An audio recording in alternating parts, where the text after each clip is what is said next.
Yo, what's good, everybody? It's your boy 005 Dynasty, back with another video. We talking about the sample game once again. And this video is pretty cool, man. I'm going to jump right into it. So, I had this thought process while I was working at my job, and I was like, sampling-based musical producers need to stop worrying about business over music. And why do I say that? Because a lot of times, the sample-based musical community, when they go to chop up a sample, they're not fully thinking about music. They're fully thinking about how can I get away with, chopping this into micro bits so that I don't get caught on the copyright end of things, which is you thinking about business instead of being able to just flourish and create music from just total scratch. Because if you loop something up, somebody's coming. Somebody is coming for you, man. You know what I'm saying? Like, somebody's going to say, I want some money from you or money from whoever you sold that beat to or whatever record label, whatever it is, somebody's coming.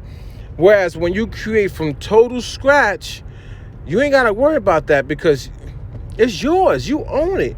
And you're going to get all the benefits and reap all the rewards for,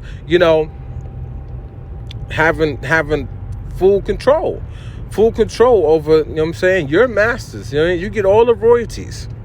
But I feel like sample-based musical producers, they sell themselves short in the creative process. Now, they might think that they're not doing that, but they are, because they're so focused on business or worrying about something that they can't just sit there and create. Now, how do I know this, man? Because this past week, right? I started working on a song. And I've been working on a couple songs, right? But something happened like 2 or 3 days ago when I got up and I said, I want to make something, man. Something really, really quick. And I want to focus on chord progressions and also changing the key of the song at different intervals, at different points of the song. I wanted to change the key and embark on a different emotion in the melody and then start writing to that. And that's what I did. So I got like a cool progression, a progression for the chorus. I always start with the chorus because that's the main piece of the song for me. And once I got that, I said, okay, cool. Now let me jump into the verse. So then I got another progression for the verse, which is in a different key. The first half of the verse. The second half of the verse, which is the other 8 bars, I jumped into another key. But the cool thing is that I struggled, guys and girls. I struggled with getting a progression from the chorus going into the verse and from the first half of the verse going into the second half of the verse, changing the key. It's not easy. But when I got it, it was like releasing, like, what do they say? What's the thing that you release in your mind or whatever? Something that gives you like joy or whatever. I forget what they call it, but it released that. Like I felt so great in music production when I did this, man. I was like, oh my God, man. And then what I did was I went and made an intro. In the intro, I'm doing inversions of the chord progression. So I'm doing inversions of the chord progression for the intro. And then I went and did an outro. And I went and did a bridge. And the bridge is literally like, I don't know. I don't want to give it away. And the crazy part about what I'm telling you guys and girls right now is that this is only the melody. Literally only the melody, meaning like it's only the keys that I'm playing with my right hand, and I'm playing the melody as chords instead of playing it as, like arpeggiating or hitting one key at a time. I didn't even get to that point yet. I didn't even get to the point of adding the mid frequency range. So I'm only at the mid high. I didn't get to add the mid low. I didn't get to add the mid low, and I didn't get to add the bass line yet. So I'm only at the bare bone structure of the song, but it still sounds epic, man. I mean, the way I got a full song already. All I gotta do is add the other tones. But I could literally go play the intro. I could play the drop when it drops into the chorus. I could play the verses. I could play the bridges, and I could play the outro. I got a full song, and I'm still not even done. There's so many different things I can do to this. Is mind blowing. But the cool thing about it is, it took me like 3 days to work on this song, right? And I got a chord. I wrote lyrics already too. I'm not worrying about business. I'm not worrying about money. I'm not worrying about trying to dodge and get micro bits, micro sample, micro chops, or flip it backwards, or add a chorusing effect, or add like a gated effect, or like anything of that nature. Add like filters over. I'm not thinking about none of that, because I'm not trying to worry about business. I'm just creating music, man, from my heart, man. And I'm doing it while trying to learn the piano. So I'm learning the piano, and at the same time while I'm learning the piano, I'm writing a song from scratch.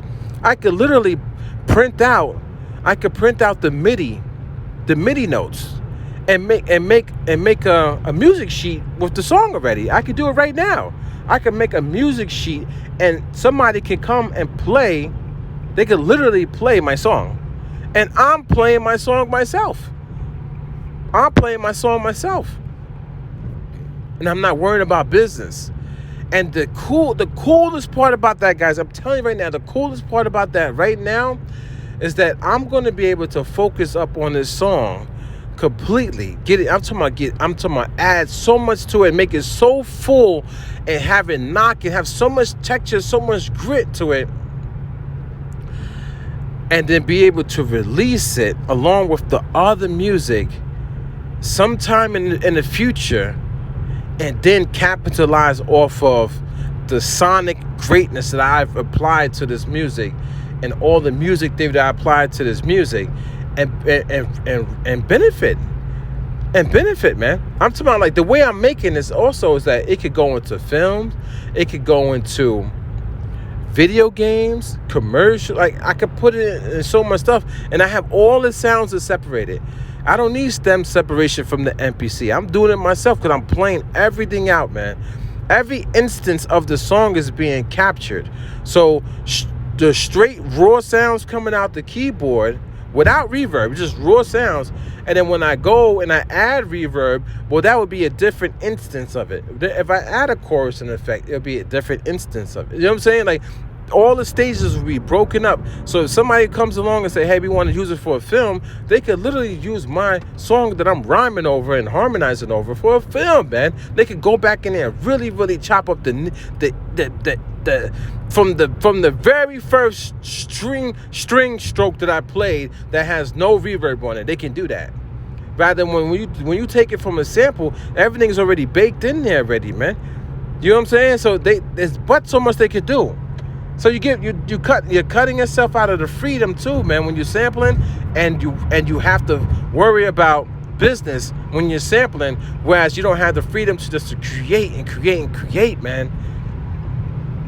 I hope this video sinks into to somebody who's sampling, but it's from my experience, the people who sample are so hard-headed and so blind to the fact that music has the way you create music is literally from scratch, and there's so much to this logic of it's an art form, and all the stuff that they're saying that they're really, really missing out, man.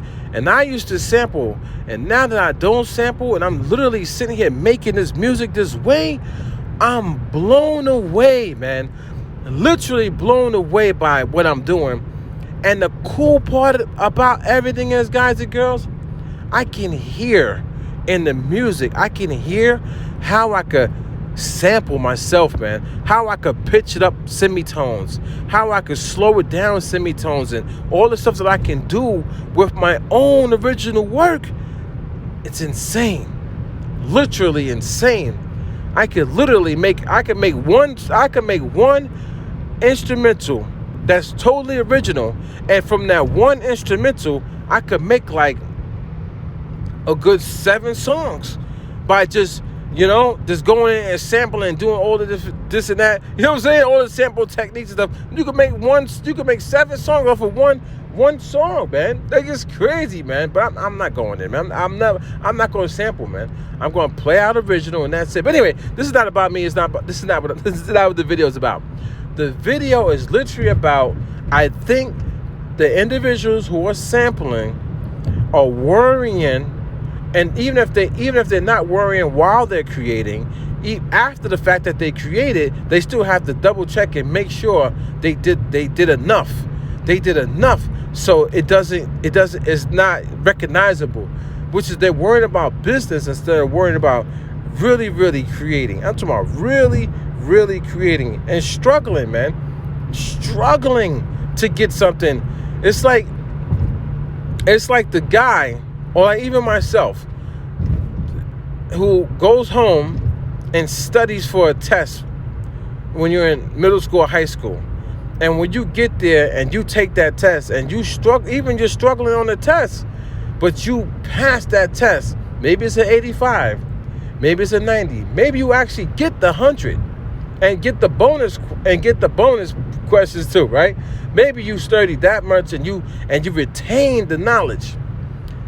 You're going to feel so great. You're going to tell all your classmates. You're going to, shake the teacher's hand, say thank you. You're going to go home and tell your loved ones. But the person who literally was in the same class as you, took the same test as you, and was looking over your shoulder for answers, or asking somebody to help them cheat and cut corners, they're not going to feel as accomplished, especially if the teacher later on that day, or maybe a few days later, asked them a question about what was on the test and they can't answer it. They're going to feel down about themselves. They're not going to feel 100% accomplished, man. And I don't want the sample-based community, even though you might get to the bag. We're not talking about the bag, guys. I'm not talking about the bag. I'm not talking about the money in the business, like worrying about filling up your pockets with money. I'm talking about just being fulfilled as an artist. Being fulfilled as an artist. So you really feel fulfilled when you're sampling. Maybe you might just, but maybe you don't understand that there's another world out there that will give you even more joy, more fulfillment. Think about that, guys and girls. Think about that. This is your boy 005 Dynasty. I know this was a long one, but I just wanted to talk to the sample-based community. I know a lot of people don't like me. They don't like what I be saying and stuff like that. They don't like my demeanor. They don't like my tone of voice. They don't like the fact that I talk about the sample game. I should leave people alone who sample. It's their way, their culture, their style. But if you see something better, why not just say, yo, man, I see something better on the side? I don't think that should be a crime. I don't think that should be a knock on 005 Dynasty. I think that should be rewarded, man, and be looked at as courageous. So, again, sample-based producers was good. Original-based producers was good. And trust me, guys, man, you might want to start trying to create original, pick up an instrument, and you might see and hear and feel what 005 Dynasty is talking about. This is your boy 005 Dynasty. Don't forget to Google me. Don't forget to follow me on Google. You could do so by searching me up on Google on your phone, and it will allow you to follow me. You can follow me on Instagram as well. Hit me up on the gram. And if you want to, bless me with a subscription on YouTube, you can. And that's it, man. This is your boy 005 Dynasty. Let's create great music, everybody. All right, I'm out of here.